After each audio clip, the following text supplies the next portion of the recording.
Hello, my name is Jessica. Thank you for joining me today in this video. I hope you guys are all having a great day. We will look at the Teen Times. The section we will look at is debate, and the newspaper is from March 27th. The issue number is 573, and the headline for the debate article that we will discuss in this video is, "Should there be a worldwide ban on the use of drift nets?" Now let's go over the introduction and quickly summarize the article, all right? My first point, what are drift nets? Drift nets are a vertical sheet of netting that is held on or just below the water surface. Tethered to a buoy or the side of a fishing vessel, the net is then left to drift passively for hours or even days, entangling any fish that swims into the net. Now, what are the problems with drift nets? Drift nets are among the simplest and oldest methods of fishing. However, they have become an extremely destructive fishing technology. Because drift nets are not selective of species, they use results in a large bycatch, which we will talk about in the next slide, of non-target fish, sharks, turtles, seabirds, and other marine mammals. An estimated 85% of animals caught in drift nets are thrown back into the sea dead or dying. In the Mediterranean alone, drift nets kill 10,000 cetaceans, which include whales and dolphins, every year. Now my third point, let's look at what the cons have to say about this issue. Now, although the UN banned drift net fishing in international waters in 1992, this practice is still common worldwide. This is because drift nets are cost-effective, fuel-efficient, and effective at bringing in large amounts of fish. However, the pros argue that drift nets have endangered many species, caused environmental damage, and encouraged illegal fishing habits. Now, what do you think about this issue? Do you agree with the pros or the cons? For this debate, I will side with the pros and say that there should be a ban on drift nets worldwide.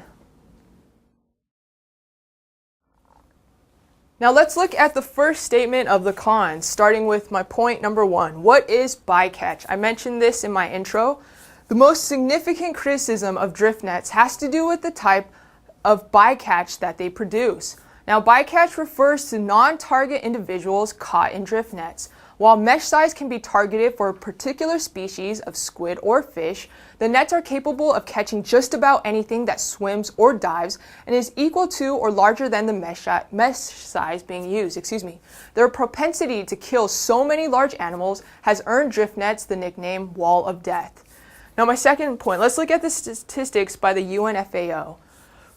Now it's important to remember that estimates of incidental catch rates of non-targeted species vary greatly. In addition, the total amount of net that has been actually monitored and recorded is extremely small compared to the total amount of drift net that has been set.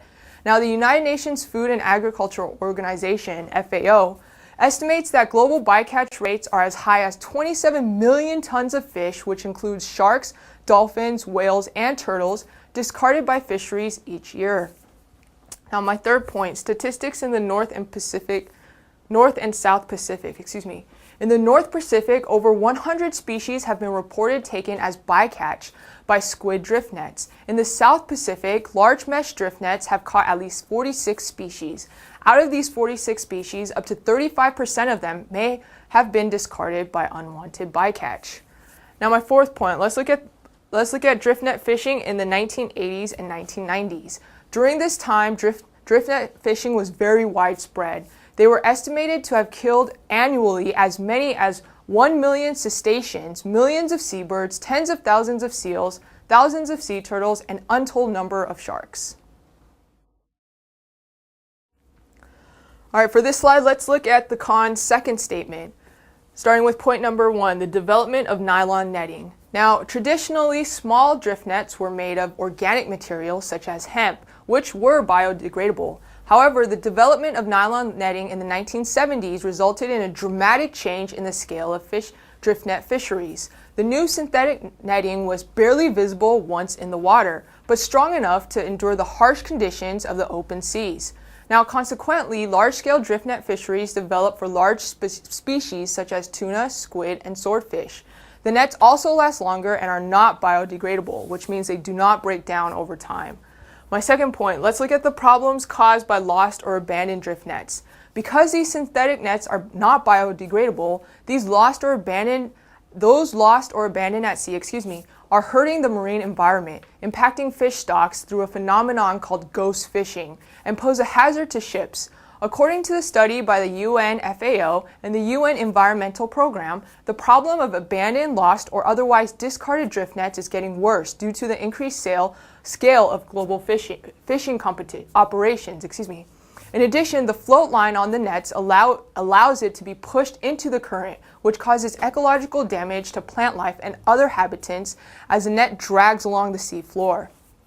Now, my third point, let's look at the statistics of lost drift nets. In the squid fishery, as much as 30% of the drift nets on each fishing voyage wear out or are damaged and are thrown overboard. The U.S. National Marine Fisheries Service estimates that 0.06% of drift nets are lost each time they are set, resulting in 12 miles of net lost each night of the season and 369 miles of nets lost in the North Pacific Ocean alone each year. Ghost nets continue to snare fish, sharks, mammals, birds, turtles, and other creatures for many years. Little is known about the magnitude of this problem, but it is undoubtedly as important cause of mortality of marine animals and other creatures. And my last point, the destruction of ghost nets. However, when ghost nets are found, their destruction is revealed. For example, in 1978, a 3,500-meter section of lost drift net was found floating in the North Pacific. Entangled within the 1,500-meter brought on board were 75 newly snared salmon, at least twice as many of that rotten salmon, plus other fish and some 99 seabirds. All right, so let's look at the final statement by the pros. I have 4 points here. Let's start with point number 1. In 1992, the United Nations banned the use of large-scale drift netting operations in international waters. While many nations responded to this UN resolution quickly with a full ban on drift net fishing, the European Union attempted to phase out the practice slowly, succumbing to political pressure and citing the economic needs of fishermen dependent on drift nets for their livelihood. Now, the EU did ban drift net fishing in 2005, which is my second point. The result, however, has been widespread non-compliance throughout the Mediterranean Sea. Although the EU finally prohibited the use of drift nets in 2002, illegal fishing activities continue to thrive due to the lack of effective management systems. I'm sorry, this should be 2002, not 2005. Let's move on to my third point, problems in the Mediterranean. As a result, the Mediterranean Sea is the most overexploited. The discard rates for Mediterranean fisheries are between 20 to 70% of catches. The bluefin tuna in particular their population have dropped by over 80%, and many experts fear its extinction in the coming decades. Now, my fourth and last point, let's look at Italy and their continuing practice of drift net fishing.